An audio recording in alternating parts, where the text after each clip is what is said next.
இன்னைக்கு நம்ம என்ன பார்க்க போகிறோம் அப்படின்னா இன்ட்ரா டே பண்ணுறவங்க வந்து இன்னைக்கு மார்க்கெட் ப்ளஸில் போக போதா மைனஸில் போக போதா அப்படின்ட்டு நான் சொல்கிற ட்ரிக்ஸில் இருந்து ஒரு 90% 50 to 90% மார்க்கெட் இப்படி தான் அந்த வீக் ஃபுல்லாக போகும். ஓகேவா?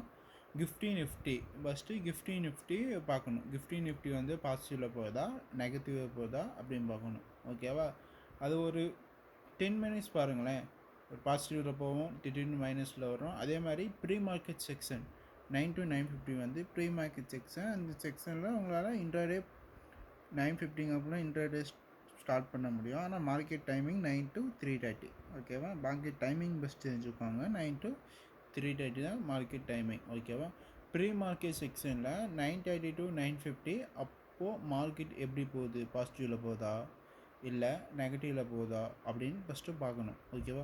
மார்க்கெட் இப்போ பாசிட்டிவில் போச்சு அப்படின்னா பாசிட்டிவில் போயிட்டு நெகட்டிவ் வந்துட்டு மறுபடியும் பாசிட்டிவாக போகுது அப்படி பார்க்கணும். இல்லை நெகட்டிவில் போயிட்டு பாசிட்டிவில் போயிட்டு மறுபடியும் நெகட்டிவாக வருதா அப்படின்ட்டு அப்படி தான் வரும். உடனே பாசிட்டிவாக சல்லுன்னு 100லேருந்து 500 போயிட்டு மறுபடியும் 600 700 இப்படிலாம் போயிட்டே இருக்காது. 100லேருந்து 500 போயிடுச்சு அப்படின்னா அது 400 300 இது மாதிரி கொஞ்சம் கம்மியாக வரும். அப்படி கம்மியாக இது 100லேருந்து -100க்கு -200 போச்சுன்னா அங்கேருந்து கொஞ்சம் மேலே வரும்.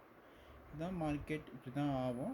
ஒரேடியாக -500 -1000 இப்படிலாம் போகாது. ஓகேவா? மூணாவது வந்து இப்போது சப்போர்ட் என்ன ரெசிஸ்டன்ட்னா என்ன அப்படின்னா அது டெக்னிக்கல் அனாலிசிஸ்னு ஒன்று இது இருக்குது. அது நான் அடுத்த வீடியோவில் டெக்னிக்கல் அனாலிசிஸ் எப்படி பார்க்குறது எப்படி கண்டுபிடிக்கிறது அப்படின்ட்டு அடுத்த வீடியோவில் நான் போடுறேன். சப்போர்ட் எது ரெசிஸ்டன்ட் எது அப்படின்ட்டு ஃபஸ்ட்டு தெரிஞ்சுக்கணும். ஓகேவா? அடுத்தது போஸ்ட் மார்க்கெட் ஓப்பனிங் வந்து 9:50 to 9:30 வந்து என்ட்ரு ஆகாதீங்க மார்க்கெட்டில். ஏன்னா அது வந்து முன்னாள் நாள் நைட்டு என்ன நடந்துச்சு, இப்போ எக்ஸாம்பிள் இப்போ ரீசெண்டாக போர் நடந்துகிட்ருக்குல அமெரிக்கா ஈரான், அப்போது மார்க்கெட் செம்மையாக கிராஸ் ஆனிச்சு. ஓகேவா? அந்த டைமில் 9:50 to 9:30 சல்லுன்னு நிஃப்டி 50லாம் பார்த்தீங்கன்னா 100 150 200 சல்லன் மைனஸ் ஆகும். அப்புறம் கொஞ்சம் ரெக்கர் ஆகும். அந்த டைமில் நீங்கள் என்ட்ரி ஆக வேண்டாம். 9:30க்கு மேலே கொஞ்சம் மார்க்கெட் வந்து கொஞ்சம் அமைதியாகும். ரொம்ப சல்சல்னு ஏறாமல் இதாகாமல் கொஞ்சம் அமைதியாகும். அந்த மாதிரி டைமில் நீங்கள் என்ட்ரி ஆகிக்கோங்க. ஓகேவா? அதுக்கடுத்தது மார்க்கெட் இப்போது மண்டே டு ஃப்ரைடே தான் மார்க்கெட் ஓப்பன் ஆகும். ஓகேவா? மண்டே வந்து மார்க்கெட் எப்படி ரன் ஆகுதோ அதை பொறுத்து தான். அதை ஒரு 40 to 50 to 80% வந்து மண்டே எப்படி ஓப்பன் ஆகுதோ அதே பொறுத்து தான் அந்த வாரம் ஃபுல்லாக மார்க்கெட் போகும். இப்போது மண்டே வந்து இப்போது மார்க்கெட் நிஃப்டி 50 ஓப்பன் ஆகுது. நிஃப்டி 50 வந்து பாசிட்டிவாக போயிட்டு ஒரு 9 மணிக்கு ப்ரீ மார்க்கெட் செக்ஷனில் பாசிட்டிவாக ஆரம்பிக்குது. 9:50 to ஒரு 10 o'clock வரைக்கும் ப்ரீ மார்க்கெட் செக்ஷன்லேயே சொல்லியிருந்தேன் ஏற்கனவே பாசிட்டிவாக போயிட்டு நெகட்டிவ் போகுதான்னு பார்க்கணும் அப்படின்ட்டு. அதே மாதிரி பாசிட்டிவ் போய் நெகட்டிவ் வருதுன்னா அந்த மார்க்கெட் செக்ஷன்லேயும் பாசிட்டிவாக போயிட்டு நெகட்டிவ் வந்துட்டு அப்படியே கொஞ்சம் பாசிட்டிவாக போயிட்டு அதுக்கப்புறமேல போகிற பாசிட்டிவாக ஆரம்பிச்சுன்னா அதுக்குமே பாசிட்டிவாகவே போகும்.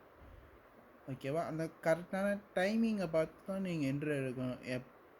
எக்ஸ்பீரியன்ஸ் வச்சு சொல்கிறேன். அந்த கரெக்டான டைமிங்கை பார்த்து தான் என்ட்ரி எடுக்கணும். அப்படி அந்த கரெக்டான டைமிங்கில் பார்த்து நீங்கள் என்ட்ரி எடுக்கல அப்படின்னா கண்டிப்பாக இன்ட்ராடேயில் எவ்வளோ 80% to 90% ப்ராஃபிட் கிடைக்காது. நீங்கள் ப்ராஃபிட் வேணும் அப்படின்னா கரெக்டான டைமிங்கில் தான் என்ட்ரி எடுக்கணும். கரெக்டான டைமிங் எப்படி கண்டுபிடிக்கிறது அப்படின்னா அது டெக்னிக்கல் அனாலிசிஸ், அது வந்து தனியாக ஒரு இது இருக்குது. அதுக்கு நீங்கள் மார்க்கெட் தினைக்கும் பார்க்க தான் அது வரும். ஓகேவா?